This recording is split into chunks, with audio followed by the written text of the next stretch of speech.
point in the show, and I'm telling you, it does not matter how many shows I do, every magic show at this point, somebody in the audience always shouts out, "Hey, Christopher!"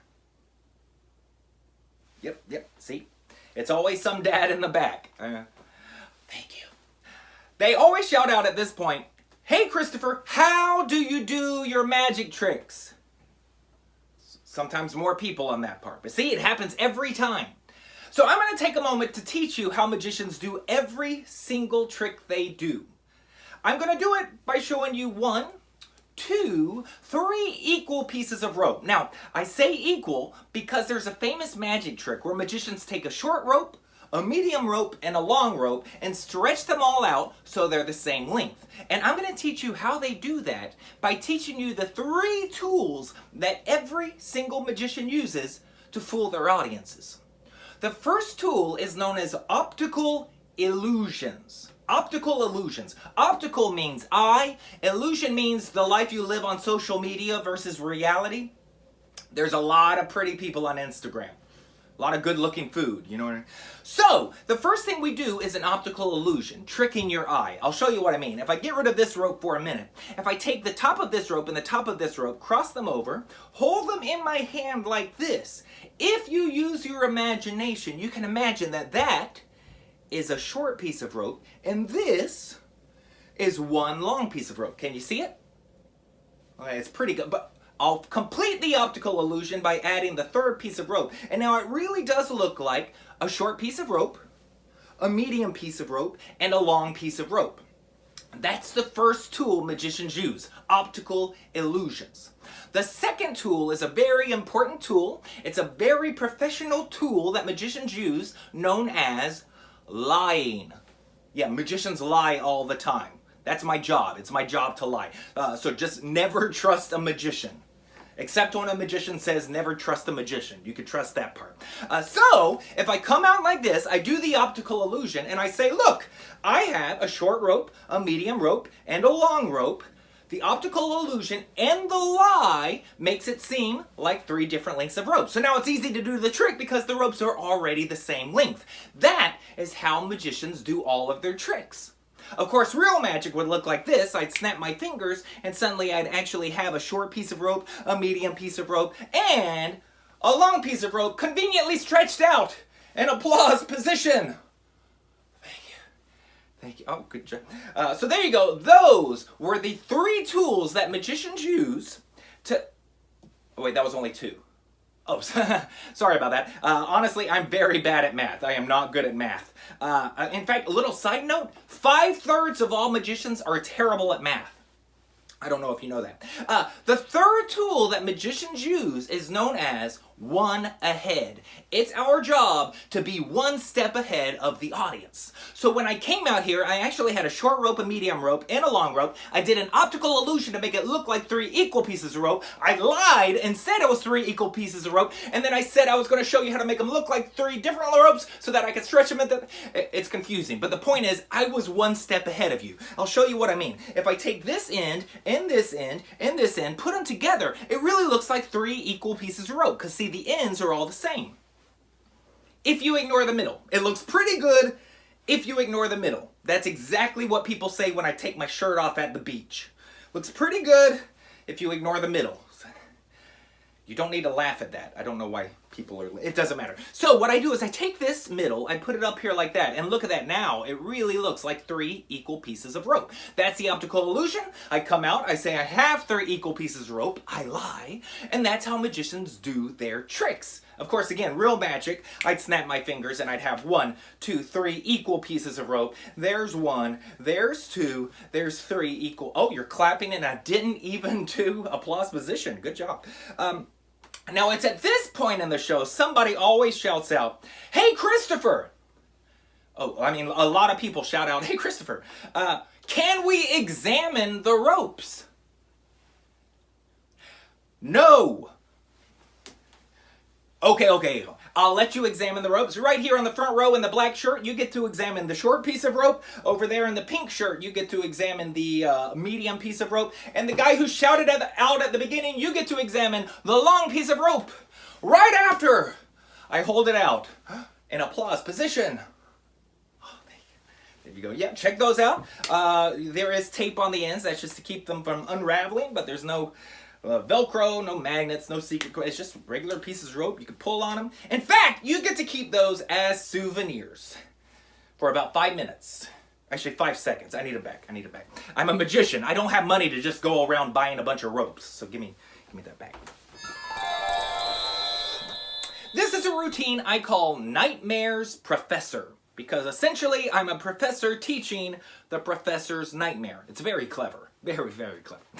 Anyway, this routine is based on 2 different effects. First, the standard professor's nightmare. Second is an effect called insomnia, created by Timothy Wink, which was essentially a backwards professor's nightmare. You took 3 equal ropes and turned it into 3 different lengths of rope.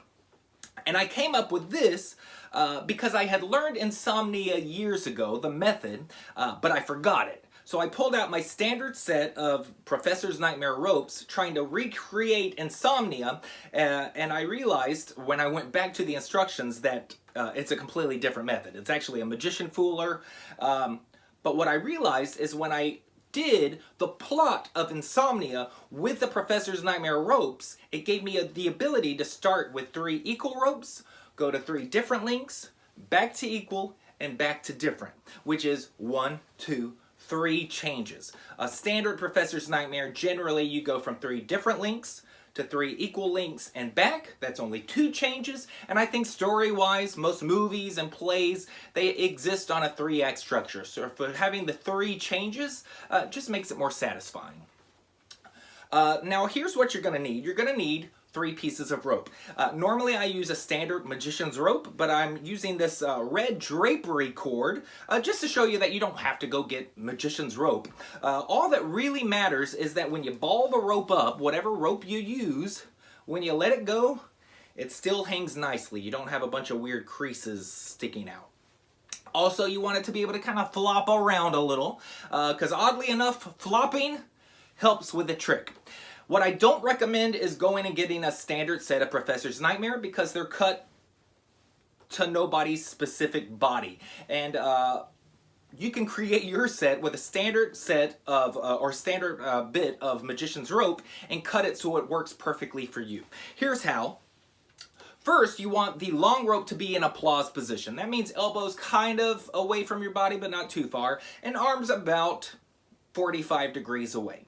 When I hold the rope like this, I'm in applause position, and you'll see there's still a little bit of looping or hanging in the rope.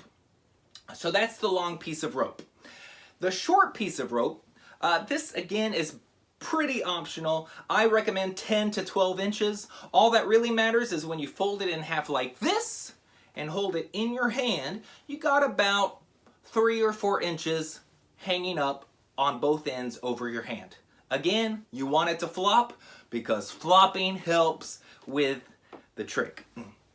Now, the only one that really matters in terms of length is the medium piece of rope. Here's how you figure out how long the medium piece of rope is. Take your long piece of rope, fold it in half, hold the middle up in the air, creating a giant lowercase N, or upside down U, however you want to look at it. Take the short piece of rope, put it right there so it hangs on the short piece of rope. Fold the short piece of rope up, creating a tiny upside down lowercase N, or a U. Again, I don't know how your brain works. It might be crazy like mine. So your medium piece of rope, all you have to do is cut it so it goes from the top of that little loop all the way down to the bottom ends of that long loop. And so that's your set. So now you have 1 rope, you have 2 linked together with a U and a lowercase n, and then when I put this in my adult oops box, I just tie a loop or tie a knot right there so it holds that upper loop in place. This goes in my box and it's always ready. Anytime I want to pull it out and do it, I just untie it and I'm ready to go.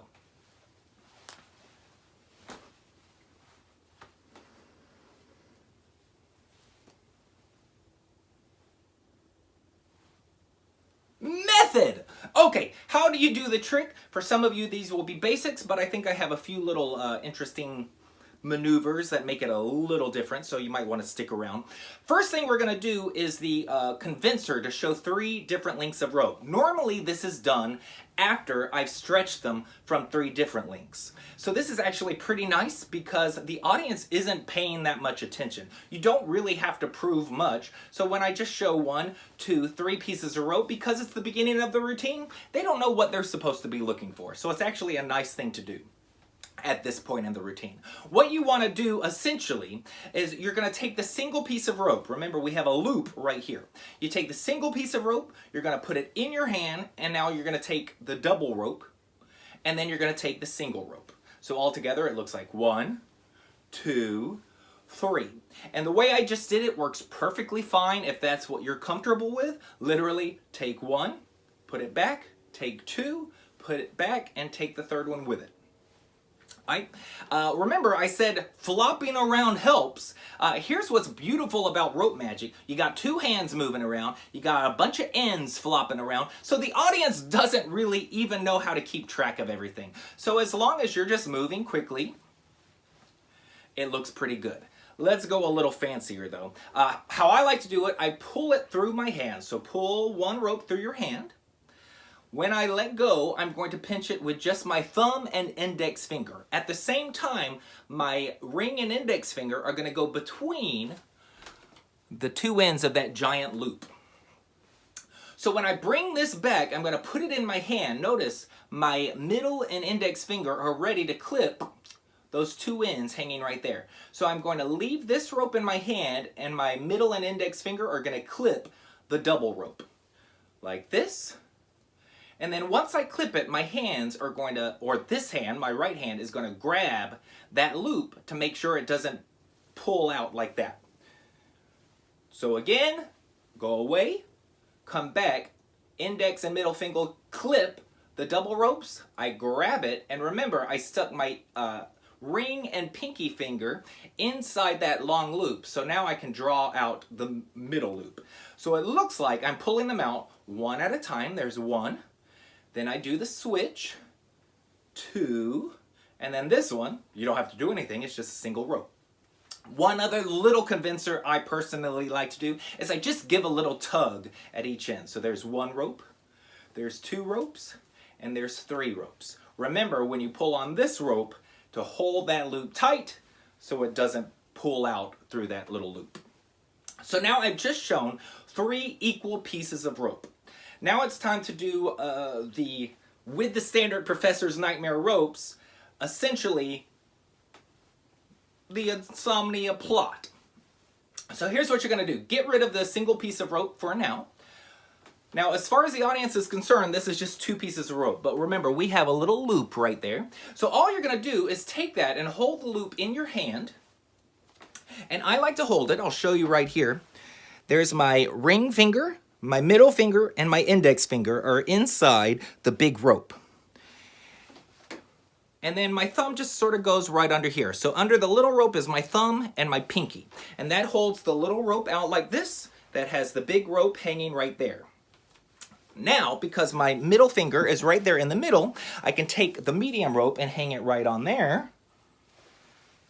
And that's it. So now it looks like 3 different lengths of rope. What's cool about this is it actually is 3 different lengths of rope. So once I've convinced the audience that I have 3 equal ropes and I made it look like 3 different lengths, it's really easy. If I just pull this right here, that actually is a short piece of rope. I usually clip that on my ear. I take the medium rope right here. And what's fun about this routine is I never ask for applause, but I do this at the beginning, near the beginning of my show, because when I just stretch this out and say applause position, it gets the applause ball rolling during my show. So I just do this, I say applause position, and I automatically get applause, and I find that as the routine goes on, I just start getting applause without asking for it. So now we're going into the standard Professor's Nightmare move. My move is very different from any other move I've seen. Well, I definitely came up with it. I've never seen anybody do it this way. So I like to think it's mine. I would not be surprised if it's been done before, but as far as I know, I've never seen it done. So here's how I get into Professor's Nightmare. I take the long piece of rope. This end goes into my left hand. and I just pull it out. It's not a move. I just put it in my hand and pull it out, saying one long rope. The medium rope goes next. Exact same thing. I just put it up in my hand and pull it up. The short rope is where we actually do the move. So as you can see, the long rope is closer to the crotch of my thumb. Then the medium rope is closer to my fingers. The small piece of rope is going to go even closer to my fingers. So the small rope is close to the edge of my fingers. I'm going to pick it up, crossing over the other two ropes and putting it right there in my hand. At the same time, I'm going to grab the long rope and pull it up and pull it down. What's cool about this is in a standard Professor's Nightmare, you put all the ropes in your hand, then you bring all the ends up into the same hands. And so because they're all in the hands, the ends come together. It to me is less deceptive than this version that I came up with, because the ends can, in theory, never have to come in contact with each other.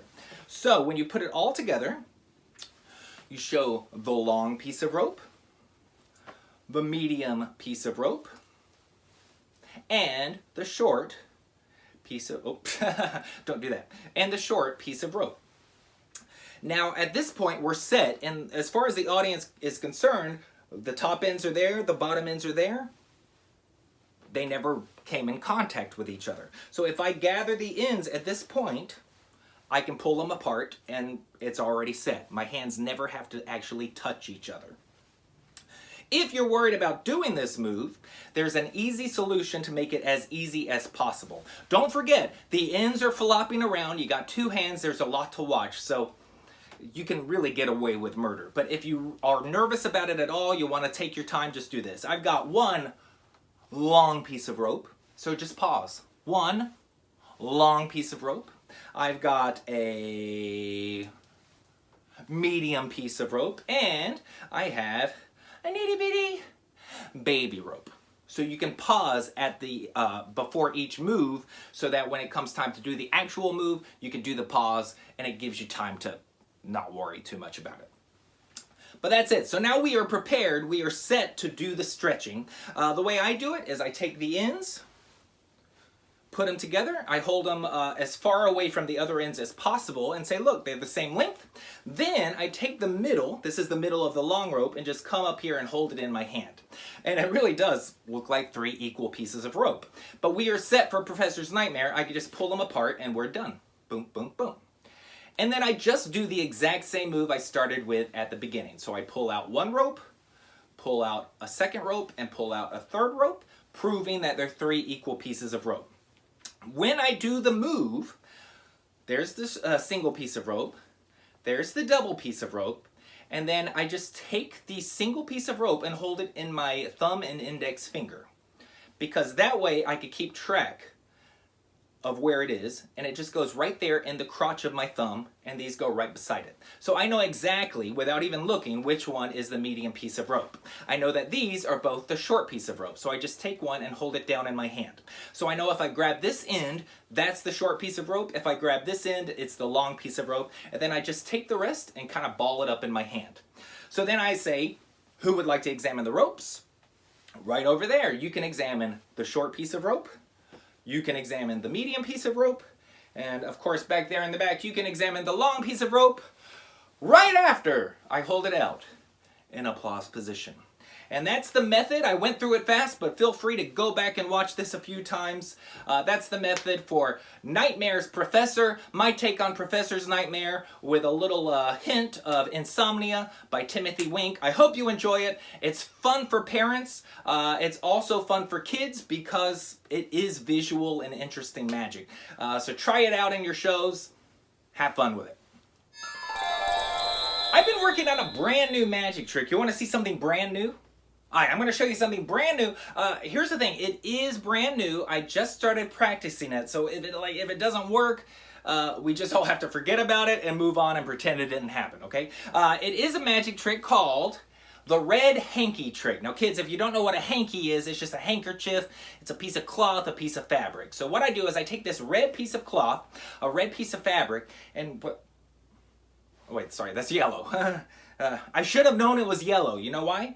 I wrote yellow on there because sometimes I get confused. So there it is, the yellow hanky with the word yellow, so I don't get confused. But it is called the red hanky trick, because what I do is I take a yellow hanky, I poke it into my hand, and when it comes out, it changes color to red.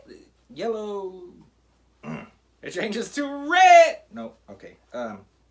Oh, I almost forgot. Sometimes magicians snap their fingers, which I don't know why they do that, but let's just try it. Kids, help me out. Snap. And look at that. It's red. Red. Ooh, ooh, ooh. Wiggle. Wiggle. Sometimes magicians wiggle their fingers, which is just really, really strange. I don't know why they do these weird things, but kids, wiggle your fingers. Wiggle your fingers, and there we go. It's red. Nope. Okay.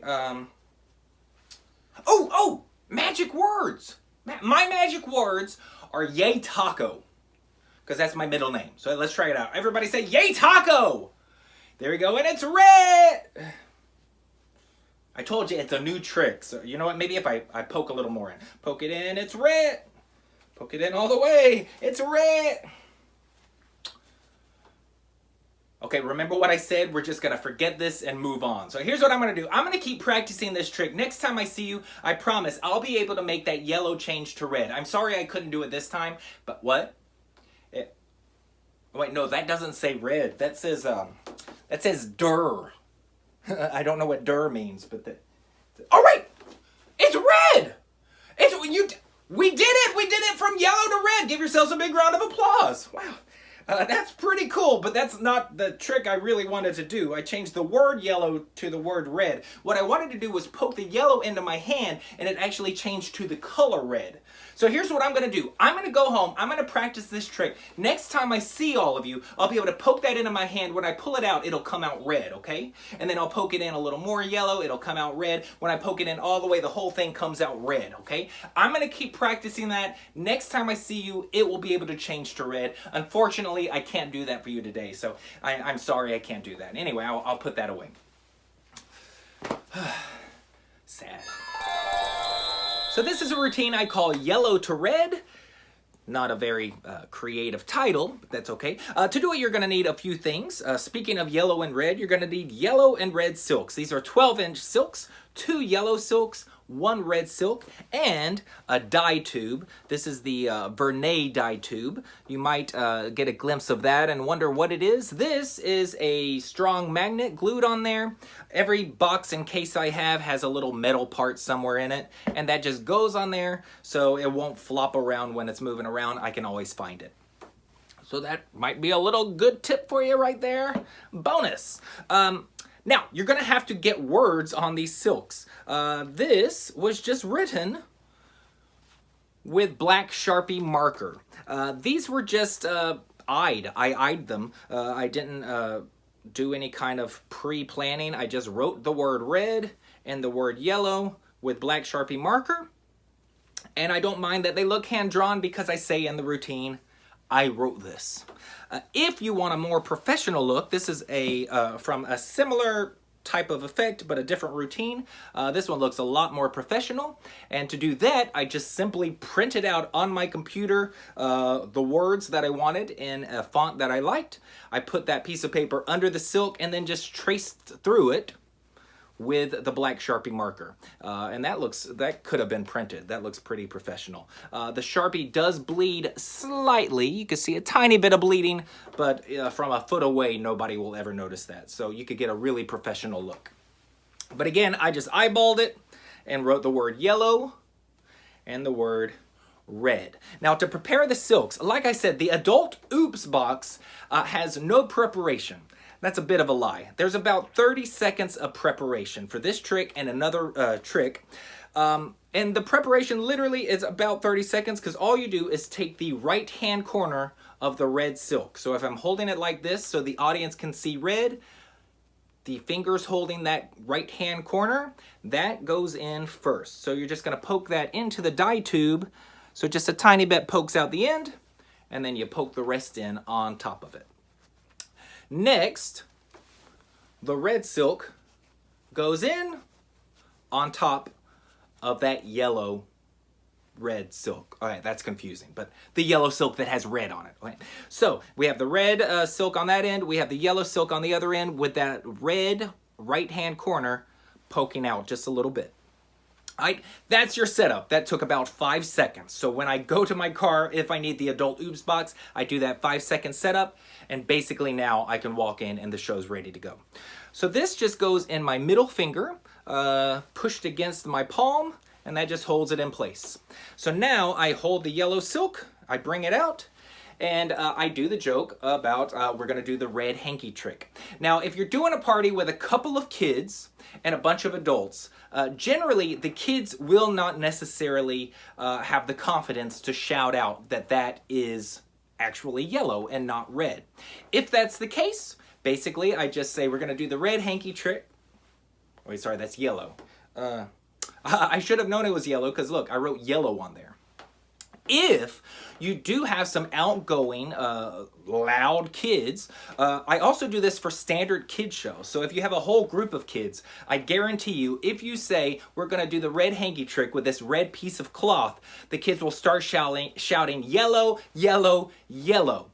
This is not my gag, but it just drives kids crazy. I just start responding, oh, hello, hello. Sorry, I forgot to say hello. Thank you for reminding me. Hello, everybody. All right, we're gonna do the red hanky trick with the red hanky, the red piece of, hello, okay, hello. All right, now let's, okay, stop saying hello. All right, we got it out of the way. We're gonna do the red hanky, what?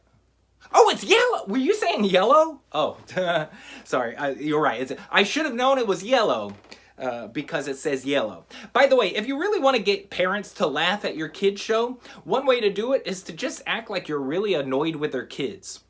Because trust me, there are many times when parents are annoyed with their kids. So they get it. So some people might do that gag where the kids say yellow and they go, oh, hello, and now we're gonna do the red hanky trick. Oh, hello. So they're just happy the whole time. But when I do the trick, that bit of business, and the kids say yellow, I say, oh, hello, thanks for reminding me, hello. So the first time's happy, but then from then on, what? Okay, hello, we got it out of the way, hello, let's move on. All right, now we're gonna do the red hanky, hello, okay, hello. Well, you love saying hello. So I'm getting more and more annoyed, which makes parents laugh. All right, so now for the method of the trick. You saw the basic routine from that point. All you're gonna do is take the yellow hanky. I don't do any fancy moves. As I go to put it in my hand, I just take that dye tube and stick it in my hand. So it goes from my right hand into my left hand as I start poking it in. I don't do fancy, so there you go. That's the move. All you're gonna do now is just pull out a little bit of that preloaded yellow silk with the red on it. This might get confusing, but you get the idea. So I pull it out and I get the laugh that it didn't change.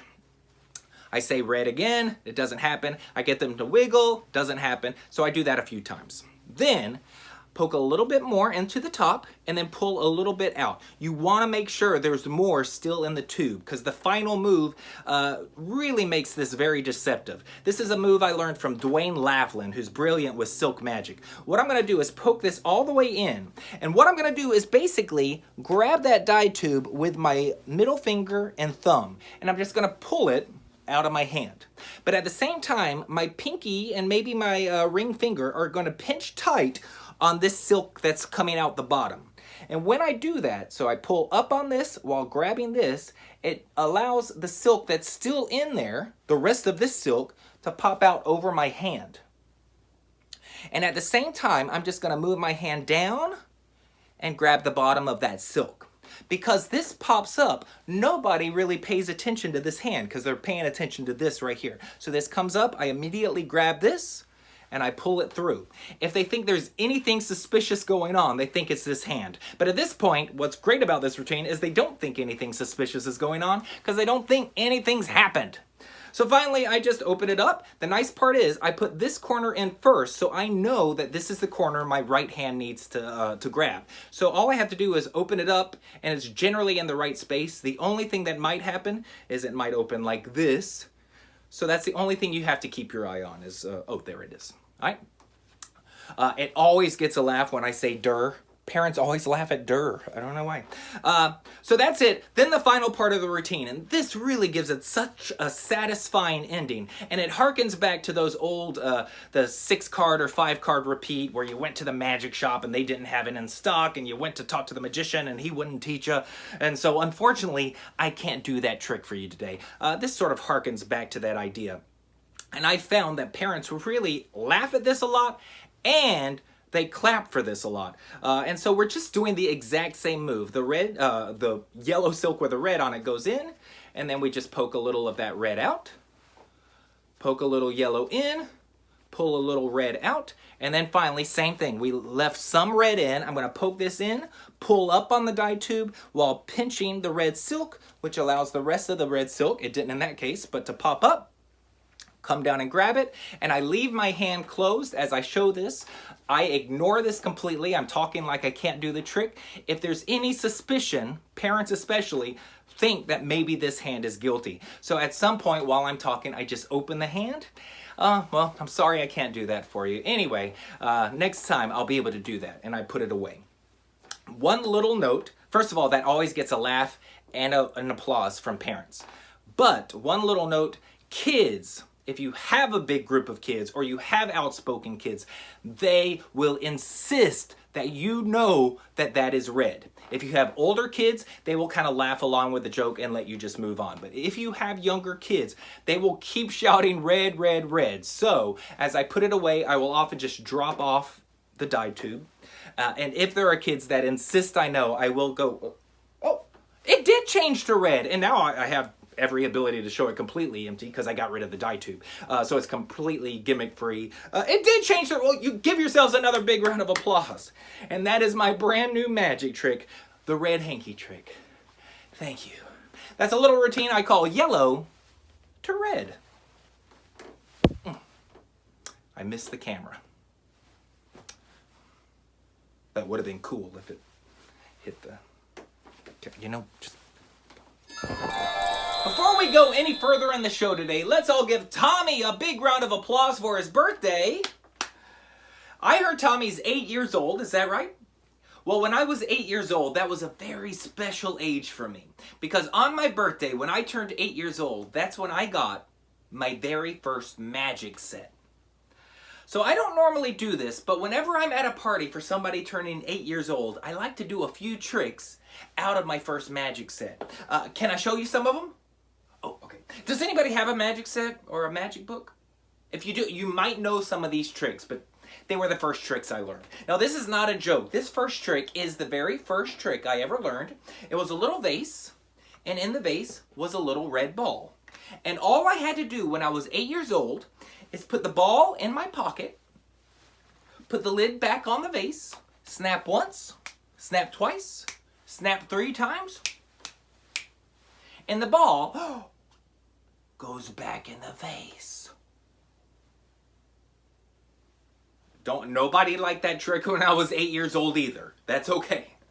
That was just the first trick. The second trick I learned, now that's when it got a little better. The second trick I learned was a card trick. Does anybody like card tricks? All right, we'll try it. Who wants to help with a card trick? Actually, you know what? It's Tommy's birthday. Tommy, why don't you come up here and help us? We'll put Tommy over here. Tommy, I've got a deck of cards here. Now, some people think all the cards are the same. No, they are all different. And some people think maybe they're not shuffled. So let me just give them a quick shuffle. Now, Tommy, I'm going to have you pick one of these cards. All you have to do when I flip through the cards is say stop. So here we go. Just tell me when to stop. Right there. Perfect. You're going to take that card. We'll put it there for now. We're going to take that card. You're going to hold it against your stomach. Don't look at it yet. Don't show anybody. I'm going to turn around so I can't see. When I do, you're going to take that card. Make sure everybody can see it. Everybody, remember the card. Otherwise, it's a dumb trick. Tommy, make sure you also look at it. Remember the color, the shape. There's either a number or letter. So remember all of that. Let me put these away. I'm going to turn around and you show everybody the card. Here we go. Tommy's showing the card, and then when everybody sees it, just put it against your stomach and tell me when you're done. Okay, Tommy is done. Now here's what I'm going to do. Let me get the cards. I'm going to put Tommy's card back in the deck, and I'm going to try to find it. Before we do though, watch this, watch this. Watch this, watch this, watch.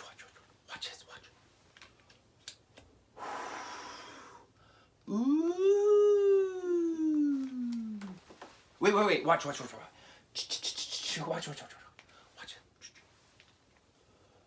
Ooh.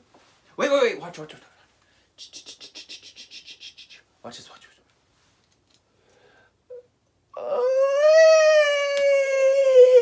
Wait. Watch. Watch this.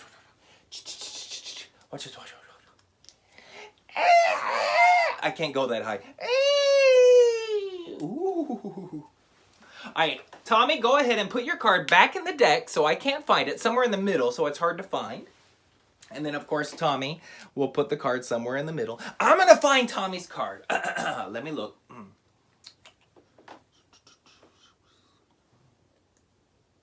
Ooh. Is that your card? No. I'm not good at the card trick, so okay, let me just... let me try. I get 3 tries. Oh, is that your card? Is that it? No. Okay, one more try. No. I see people laughing. Is it the 10 of Hearts? It's the 10 of Hearts! Thank you. Okay, nobody liked that trick either. That's okay. Everybody give Tommy a big round of applause. We'll get him up later to help with some more magic.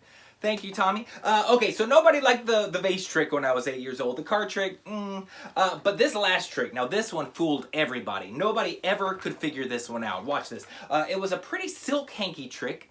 It's a white hanky, green border, and I make it disappear. Now watch this. Nobody ever figures this out. Keep your eye on the white hanky with the green border. Keep your eye on it. Do not take your eyes off that hanky. Keep your eyes on the... Who's looking at my pocket? Who thinks it's in my pocket? I was just messing with you. I'm just kidding. Now, I'm going to really put this in my hand. While I do, let me tell you, the reason I love doing magic is, it doesn't matter how many magic shows I do.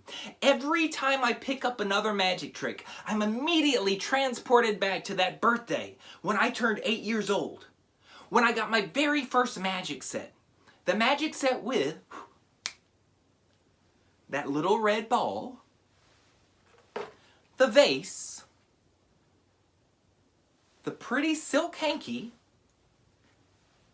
and the card trick with the 10 of Hearts! Alright, now you could clap. It suddenly got a lot better, didn't it? By the way, if you think that was great, this is a little greater. That's the worst joke in the show.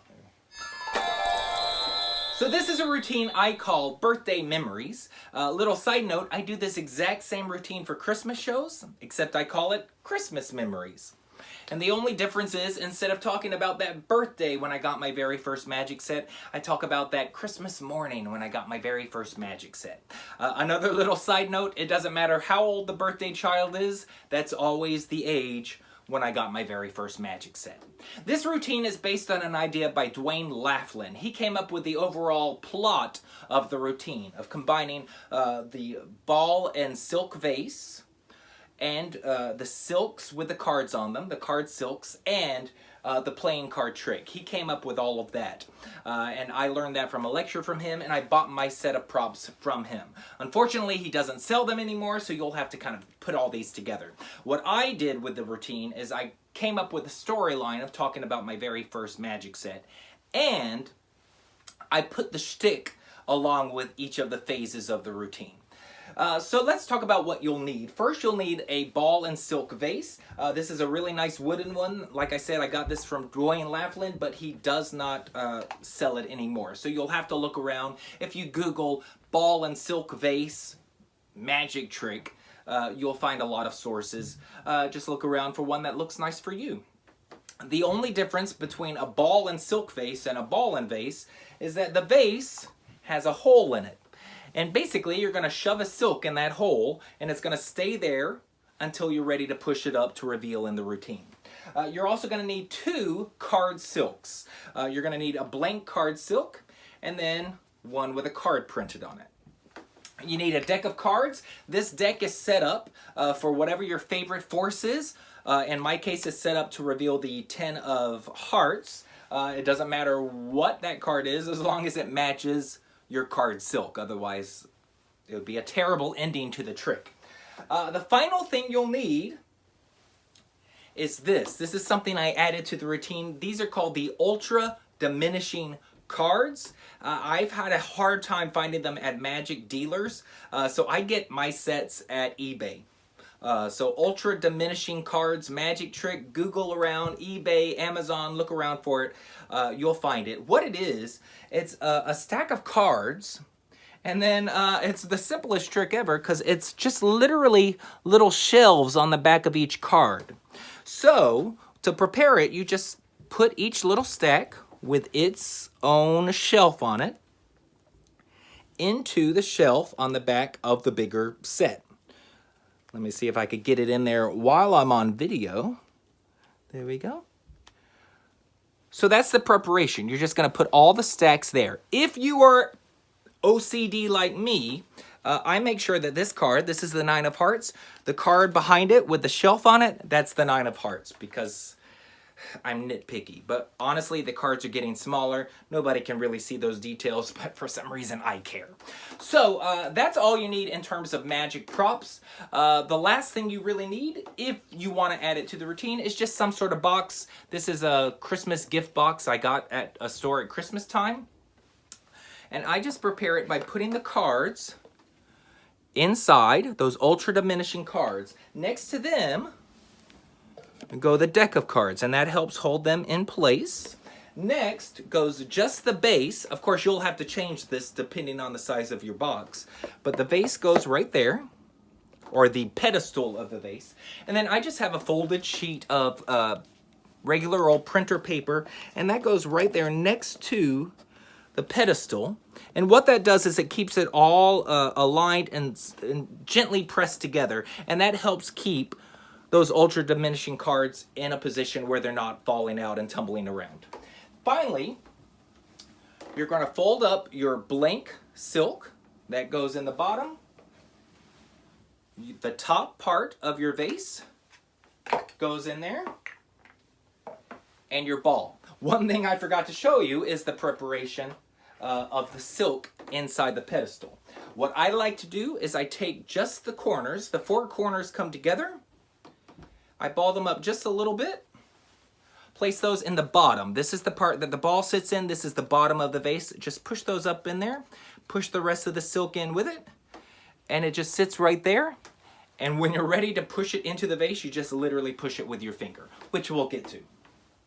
So once that's loaded, it goes into the box with the piece of paper next to it. Now I mentioned there's very little setup. This is just one of the setups you have to do. You take that silk, you push it into that vase. It takes about 5 seconds, and now it's ready to go. Of course, it could be in that vase ready to go all the time, but it's going to come out super, super wrinkled. So I do it as I go to get my Adult Oops box. So now you saw the routine. Basically, all you do is you pull out the bottom part of the vase, put the ball in it, put the lid on top, and then I don't do any fancy moves. I show the ball, place it into my pocket, put the lid on the vase, snap a few times, and then I reveal the ball. Sometimes you'll get decent reactions. Most of the time you'll get, and it always gets a laugh when I say, don't worry, nobody liked that trick when I was 8 years old either. At that point, I put the lid on the vase, and I literally just push that silk in. There's no fancy move, just as you're putting it aside, push that silk up. So now the silk is already loaded into that section underneath the fake ball. So that just sits there and waits. Next, we bring out the deck of cards. And I'm not really going to go through the force. I don't even know what it's called, but I get a pinky break. That's my ridiculous pinky break. I'm not playing around. I'm not going to lose that card. So they tell me when to stop, and it doesn't matter where. My thumb's just going to take that top half off the deck. That's my version. You could do any sort of force that you like. But that forces the 10 of hearts. So I have them take that card. I have them look at it. But I want to turn around, so that's my excuse. Let me get rid of these cards for a second. I turn around. When they're ready for me to turn back around, that's when I say, I'm going to put their card back in the deck. So I bring out the ultra diminishing cards. Nobody realizes that this is not the same deck of cards. So to do the trick, I'll just show you. You just spread out all the cards except for the one with the shelf on it. Fan them out, put them in front of the card, and I don't even do shtick here. I just go, ooh, and I get higher every time. Ooh. And I just pull that little card with a shelf off. It's literally the easiest trick. And you will find as you do this, you get amazing reactions. Parents think it's funny, and kids just think it's the cutest thing ever. So again, we're going to fan these cards out, put them in front of that card with a shelf. I grab the card with a shelf on it with my fingers and then just slip that off. And then if you want to make it more deceptive, all I do is instead of just lifting these off, I kind of brush these down like I'm kind of brushing them smaller. And then finally we get to the last little bit, the tiniest cards. So we pull those out. And now the shtick of taking a small card and putting it in a large deck, or a large card and putting it in a smaller deck, that has existed long before me. But there's just something so fun about making the cards shrink before they put the card in. It just adds that extra level to that classic joke. So when I tell them, put your card back in the deck, every parent laughs, but boy, it's such a dad joke. Dads laugh so much at that. So I tell them to put it in the deck. Sometimes kids will argue, well, no, you can't put it in the deck. And I'll just say, no, just put it in the deck. I pretend like I'm not even listening. Put it right in the middle so it's hard to find. Yeah. And then you just kind of do some shtick, pretending to find the card. Finally, I find their card. Normally, I look at it and go, no, and put it back. And you will always get laughter from there. At least one or two people will go, ha, and I look at them like, is it the Ten of Hearts? It's the Ten of Hearts! So that's that part. And again, I say, okay, that trick wasn't very good. So the vase trick, the card trick, maybe a little better, but not great. So now we move on to the silk trick. I do two different bits with this depending on the audience. The normal one I do is I ball the silk up and I do a move that makes it look like I'm taking the silk with this hand. So I hold this hand suspiciously. I didn't take it. So I just ball it up and pretend like I'm taking it and just awkwardly stick it in my pocket while I'm saying, look at the hanky in my hand. All eyes go to my pocket. And while my hand's in my pocket, I just grab that ball that I put in earlier. By the way, the ball that I'm using that comes with the ball and silk vase has a hole in it. So I can poke the silk in a minute. But we'll get to that in a second. The other shtick I will sometimes do, if there are more kids in the audience, I'll say I'm going to make it disappear. Nobody ever figures this out. On the count of three, everybody count with me. 1, 2, 3. Why is that guy dressed like a chicken? That's so weird. And all the kids look every time, and I throw that in my pocket, and parents think that's hilarious. A few kids catch me, and that's even better. You put it in your pocket. So in that case, I reach in my pocket, and same way, I pull out that little ball with the silk. Okay? So in either case, I'm able to get that ball out. So now, again, there's no move. I just put the ball in this hand as I start poking it in. And literally, I'm just poking it into the hole in the ball. I tell the story about it doesn't matter how many magic shows I do. Every time I do a magic trick, I'm immediately transported back to that birthday. The silk's in the ball, so that's done. Everything's done at this point. My birthday, when I turned 8 years old, when I got that magic set, the magic set with that little red ball. Show the ball, you don't have to show the back, so little red ball. The vase, remember we already pushed the silk up. The pretty silk hanky. And the card trick, and I'm telling you, when you reveal this, it gets huge applause. With the Ten of Hearts. So that's it. That's the routine. I've done this near the beginning of shows. And it works great as an opener or as a trick near the opening. I've also done this to end my shows. And what's really funny to me is that when I end shows with this routine, I have had multiple times people come up to me and say, man, I love how your whole show came together at the end. It didn't. this one routine came together at the end. So it's a great closer. It's great as a routine near the opening of your show. So you pick and choose which one you want. I've done both and it works great for either. Have a lot of fun with it. That's called Birthday Memories, based on a Dwayne Laughlin routine that he called a vase, a ball, a card, a silk. And don't overlook this for your Christmas shows too. It's really great. Fortune tellers, soothsayers, mind readers, these are people who use objects like tarot cards and crystal balls and the lines on your hand to figure out what kind of person you are and what your future might be. But I've found that the easiest way to really figure out what type of person I'm dealing with is to figure out what their favorite condiment is. Yeah, I'll show you what I mean. For example, yellow mustard. If you like yellow mustard, then that means, well, it says it right there, classic. You're a classic, you're all-American, you're the perfect next-door neighbor, you're the person out there grilling on July 4th. Let's see, what else? Ketchup. If you are 40 years old and you still like ketchup on your hot dog, then you're a child at heart. That's what that means. You're a child. You're a perpetual child forever. Barbecue sauce. You're southern, you're genteel, you're sweet, you're tangy. That means you might be nice to somebody's face, but you say mean things behind their back. You get, Tabasco sauce. You're hot, you're fiery, you're spicy. You probably get angered really easily. Mayonnaise. You have high cholesterol. That's, I could tell that right there. Hershey's chocolate, you're also a child at heart, and you have diabetes. Aunt Jemima syrup, you're racist. And you have diabetes. So a lot of, you could tell, and then back to the mustard. Now here's the thing, I've been looking around the crowd during the show, and I noticed the lady back there in the back in the green shirt, what's your name? Tamara, I've been watching you. You've been laughing, you've been shouting out, you've been having a great time. That's why I have a prediction here of what I think you are. I think that Tamara is ketchup. I think she is a child at heart. Now, Tamara, would you say that you're ketchup, or do you think you're another type of condiment? What's your favorite condiment? Mayonnaise. Okay, so maybe you're a child at heart with high cholesterol. But we're going to do a little test to find out if you are, in fact, a child at heart. I'm just going to mix these up a little bit. And then I'm just going to move them front to back, front to back. If she stops me on ketchup, then that proves once and for all, without a shadow of a doubt, that Tamara is a child at heart.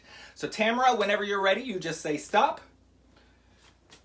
Right there, right there. Okay, so again, if this is ketchup, my prediction is correct, and I picked the right person for the ketchup. And there it is. Ketchup! Tamara is a child, a spicy, hot-tempered, mean child at heart. She's Tabasco sauce. Okay, well that didn't work out. That would have been a cool trick, actually. But wait, I do have another prediction. I have this prediction right here in the envelope. It's been sitting here the whole time. This is really cool. It says, I will screw up a trick. Thank you. Thank you. This actually comes in real handy in every show I do. Just so you know. Wait, there's more. It says, I will screw up a trick, but I will fix it with real magic. Tamara, you chose Tabasco sauce. I thought you were ketchup, so let's just do a little real magic and turn that ketchup into Tabasco. And there it is. Tabasco. We got Tamara, the hot, spicy, hot-tempered, easy to anger Tabasco sauce. So you know what? Since she is easy to anger, let's all give Tamara a big round of applause before she gets mad at us. So this is my take on the Vanishing Ketchup bottle, a classic. Most magicians already own this. I call it condimentalism. Condimentalism. It's pretty good. That's like the best thing I've ever come up with. So what you'll need to do it is, of course, well, a brown paper bag. Your Vanishing Ketchup bottle. That's just a vinyl collapsible bottle. And a small bottle of Tabasco sauce. A couple cool things about this trick. So this is down in the bag with the ketchup. People do things to prove that these bottles are real, but because of the weight of that heavier Tabasco, I could take the bottle And you can hear me put that on the table, so it gives it that sense of weight. Another thing you can do, I don't personally do this, but you could, in theory, show the bag empty by having the Tabasco sauce inside the ketchup. You pull it out, show your prediction, put it back down in there, and as you drop it, you can hear that little bang. So it kind of still sells the idea, but I don't go to that length. But you could take the ketchup out with the Tabasco inside and show the bag empty if you wanted to. Now, next thing you'll need are the condiment cards. These are just pictures I found off Google, and then I saved them as JPEGs, and I went to a place called MakePlayingCards.com, and so I had these professionally printed there. And they are double cards, so behind every single card is a Tabasco sauce, and those are just rough and smooth, which is just basically the classic is Tester's Dull Coat, but really any brand of matte finish clear spray paint. So you don't want gloss, you want a matte finish clear spray paint. You spray it on the back of all the indifferent cards and on the front of the Tabasco cards. Of course, one Tabasco card, you're going to spray it on the back, and then you have that on back. So basically, the friction caused by the spray paint causes each set to stick together. You can also make these yourself by just printing them out on like some heavy gloss cardstock, maybe some photo printer paper, and then just spray mounting them with spray glue on pre-existing jumbo cards, and then you mount those on there, cut them out around the edges of the playing card, and it will look pretty much the same.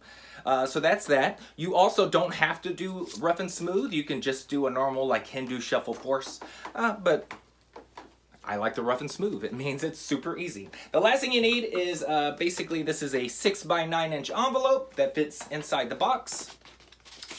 And a little board I made. This is just heavy cardstock, and on one side I spray mounted a sign that says I will screw up a trick, and on the other side, but I will fix it with real magic.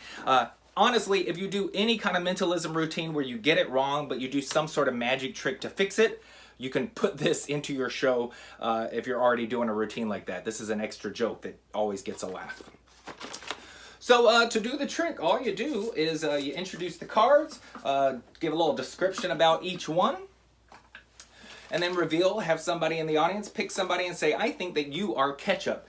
You can have a lot of fun by just asking the person what they think they are, what their favorite condiment is, and try to kind of do a cold reading to determine what that means about them. But finally, you just kind of mix up the cards, which as I'm doing it, I'm just keeping the two pairs together. So the pairs are all together the whole time. And then I move them front to back. And whenever they say stop, that will be theirs right there. And so now I just separate those two rough and smooth cards to show the Tabasco, which proves that my prediction is wrong. At that point, since I did show ketchup, I have to show my second prediction, which says, I will screw up a trick. Thank you. And then finally, I turn it around, but I will fix it with real magic. And then it's just a simple matter. I always give it one extra little bump just to kind of prove that the ketchup is real. Show the ketchup, snap my fingers, pull out the Tabasco. Often I'll just pause for 1 second just so they mentally think there's still ketchup in the bag. And then just crush it up, toss it in the box, out of sight, out of mind, and then I can get a big round of applause for my helper. One other side note, I came up with this routine because I had a Vanishing Ketchup bottle. I was doing it the same way as everybody else. Most people put it in a bag and pretend to do a stupid trick and then finally crush the bag. And I just wanted to do something different. And one of my favorite ways to get my mind out of thinking about tricks the same way is adding mentalism. If you have a 1 second trick, the Vanishing Ketchup bottle essentially is a 1 second trick. You put it in a bag, crush the bag, it's gone. If you have a trick like that, think about adding mentalism to it. Either your trick in this sense can be that you have a bad prediction, that they chose something, you have a bad prediction, and then you use the actual trick to fix the prediction, or the trick can be the reveal of the prediction. So think about adding mentalism to a trick that's 1 second, or maybe a trick you're doing in your show that's just like everybody else. Adding mentalism is a great way to get you thinking about that trick in a different way. So that's a fun routine I call Condimentalism. I still like that title. That's a really good title. Being a magician, I have found that there are two types of people in this world. People who hate card tricks and people who do not like card tricks. Yep, that's it. That's the only thing. Unfortunately, as a magician, it is union regulations. You have to do at least a couple card tricks in the show. So we're going to try a little card trick. I'm going to need somebody to help me. How about little Susie? Little Susie, come on up. Everybody give little Susie a big round of applause while she comes up here. Susie, here's what we're going to do. I'm going to have you take one of these cards. There's only one rule. You can take any card, just don't take the 10 of clubs. The clubs, it's black and it looks like little clovers, okay? So any card but that, just trust, I hate the 10 of clubs. Don't ask me, it's a long story. But if you knew what the 10 of clubs did to my family, you'd understand. It's horrible. All right, so go ahead, take one of those cards, any card at all, and let's see what you got. We got... Susie, I said not the 10 of clubs. Don't take the 10 of clubs. Okay, you know what? Let's just try this again. I told you, any card you... Here, let me give him the whole shuffle. All right, take any card at all, just not the 10 of clubs this time, okay? Take out one. Oh, that's a good one. Okay, I don't... Why are you laughing? Susie, I hate the 10... Okay, you know what? I'm just going to get rid of it.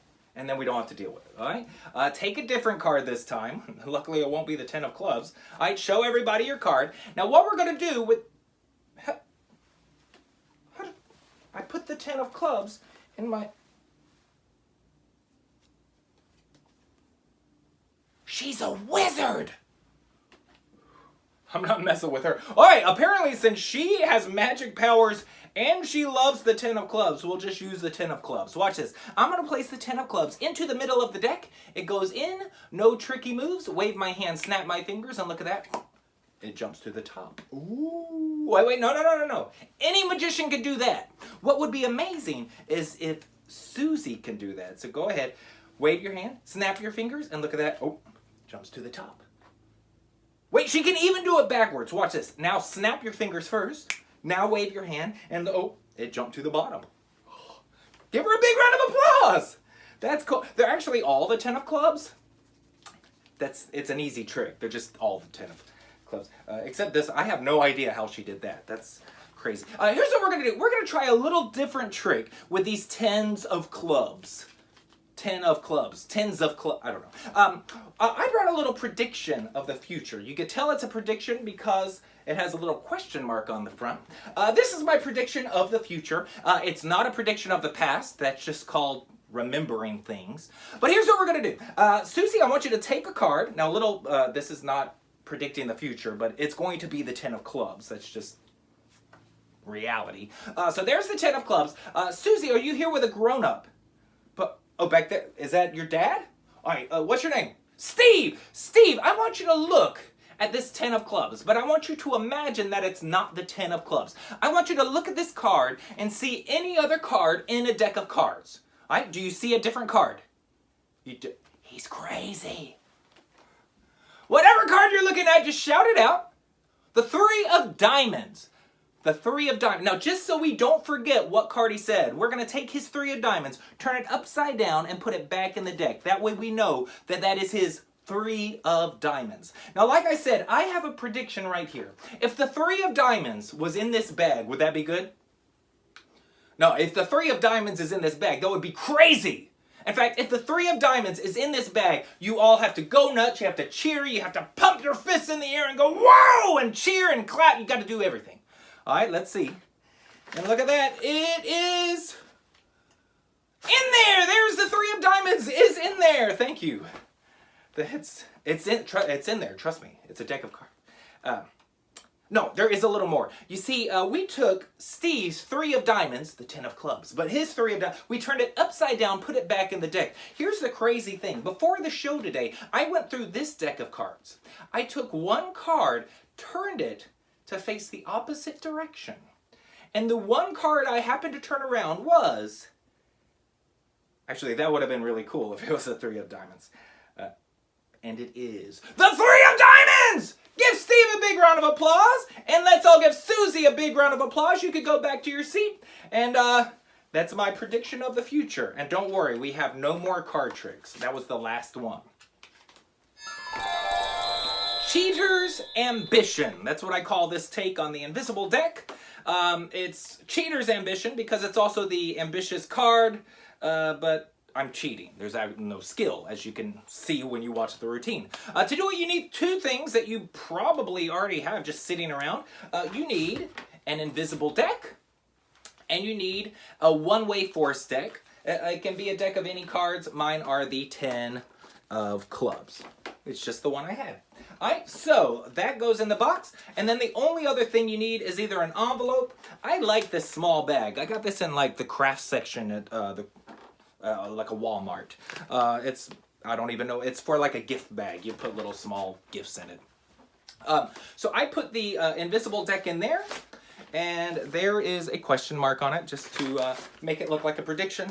One little thing that I do when I prepare my invisible deck, so all the odd cards are on one side, all the even cards are on the other, and to remember that, we have these 2 circles there with the little angels, the little cupids. They are O's.